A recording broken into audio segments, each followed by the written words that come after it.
Back to my channel సిరి విజయవాడ. ఈరోజు beetroot dosa వేద్దాం అనుకున్నాను. స్కూల్కి వెళ్ళే పిల్లలకి చాలా హెల్తీ కదా. అందులోనూ స్కూల్కి వెళ్ళే పిల్లలకి మనకు త్వరగా అవ్వాలన్నా, వాళ్ళు ఇష్టంగా తినాలన్నా ఇలా కొంచెం వెరైటీగా ఏమైనా చేస్తే వాళ్ళు తింటారని బీట్రూట్ దోశ వేద్దాం అనుకున్నాను. రెగ్యులర్గా వేసే దోశ కన్నా ఇదైతే కొంచెం హెల్తీ అండ్ బాగుంటుంది.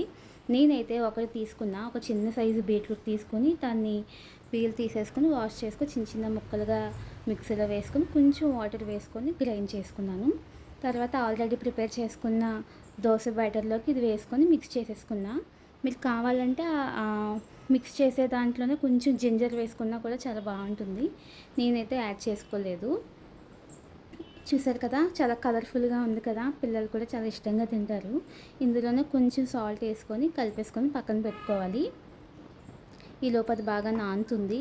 అండ్ మా బాబు స్కూల్కి వెళ్తున్నాడు కాబట్టి వాడికి లంచ్ కూడా ప్రిపేర్ చేయాలి. సో నేను ఆల్రెడీ అన్నీ ప్రిపేర్ చేసుకుని పెట్టుకున్నాను. కర్రీకి బెండకాయ కర్రీ చేద్దాం అనుకున్నా. అందుకని ఆనియన్స్ అవి కట్ చేసేసుకొని ఆయిల్లో వేసుకొని వేయించేసుకుంటున్నాను. అలాగే బెండకాయలు కూడా చిన్న చిన్న పీసెస్గా కట్ చేసుకొని పక్కన పెట్టేసుకుంటున్నా. బెండకాయ అండ్ టమాటోస్, పచ్చిమిర్చి అన్నీ కూడా కట్ చేసుకున్నాను. ఈ వేస్ట్ అన్నీ కూడా ఒక ప్లేట్లో ఎందుకు వేస్తున్నాను అనుకుంటున్నారా? ఇవి మొక్కలకు వేద్దామని చెప్పేసి పక్కన పెట్టుకుంటున్నాను. ఇదే కాదండి, ఫ్రూట్స్, వెజిటేబుల్స్ వేస్టేజ్ ఏమన్నా సరే వేస్ట్గా డస్ట్బిన్లో పాడేయకుండా మనం ఒక ప్లేస్లో పెట్టుకుని తర్వాత మొక్కలకు వేసుకుంటే మొక్కల గ్రోతింగ్ చాలా బాగుంటుంది. ఈలోపు కర్రీ అయితే నేను అన్నీ ప్రిపేర్ చేసేసుకుంటున్నాను కదా. అలాగే బెండకాయ కర్రీకి కొంచెం చింతపండు పులుపు యాడ్ చేసి చేద్దాం అనుకున్నాను. సో కొంచెం చింతపండు కూడా తీసుకొని అది కూడా వాష్ చేసుకొని నానబెట్టేసుకుంటున్నాను. ఈ బెండకాయ కర్రీకి పులుపులుగా చాలా బాగుంటుంది కదా. ఎంతమందికి బెండకాయ కర్రీ ఇష్టమో నాకు కామెంట్ చేయండి. నాకైతే బెండకాయ కర్రీ అస్సలు నచ్చదు. మా బాబు కోసమే నేను ప్రిపేర్ చేస్తున్నాను.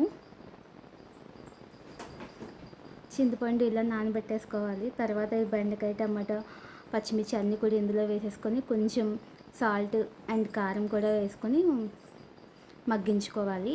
ఈ బాగా మగ్గిన తర్వాత చింతపండు పులుసు అనేది ఇందులో యాడ్ చేసుకొని ఒకసారి కలుపుకొని మూత పెట్టేసుకోవాలి. ఆ తర్వాత నేను రైస్ కూడా పెట్టేద్దాం అనుకుని రైస్ వాష్ చేసుకున్న వాటర్ని ఒక టబ్లో వేసుకున్నాను. చెప్పాను కదండి మొక్కలకు వేద్దామని చెప్పేసి. వేస్ట్గా సింక్లో పారిపోసే బదులు మొక్కలకి వేస్తే అవి బాగా ఎదుగుతాయి. ఆ తర్వాత స్నాక్స్ బాక్స్ రెడీ చేస్తున్నా. యాపిల్ అండ్ పియర్స్ తీసుకున్నా. అదొక 2 పీసెస్, ఇదొక 2 పీసెస్, 2 పీసెస్ చెప్పిన పెడదామని చెప్పేసి ఇవైతే పీల్ తీసేస్తున్నాను. యాపిల్ అండ్ పియర్స్ అయితే వాడి తిండు. కాకపోతే వాడికి ఇష్టమైనదో ఏదో ఒకటి కేక్ కానీ, చాక్లెట్ కానీ, లేదంటే కుకీస్ కానీ పెడితే అప్పుడు దీనికోసం అవి బలవంతంగా ఒక 2 తింటాడని చెప్పేసి పెడుతున్నాను. మీరు కూడా అలా ట్రై చేయండి. ఇష్టం లేనిది ఫ్రూట్ ఏదైనా పెట్టినా ఇష్టమైనది ఏదో ఒక ఐటెం పెడితే ఆటోమేటిక్గా అది ఇది 2 తినేస్తారు. నేనైతే స్నాక్స్ బాక్స్ అయితే ఇలా పెట్టేశాను ఈరోజు.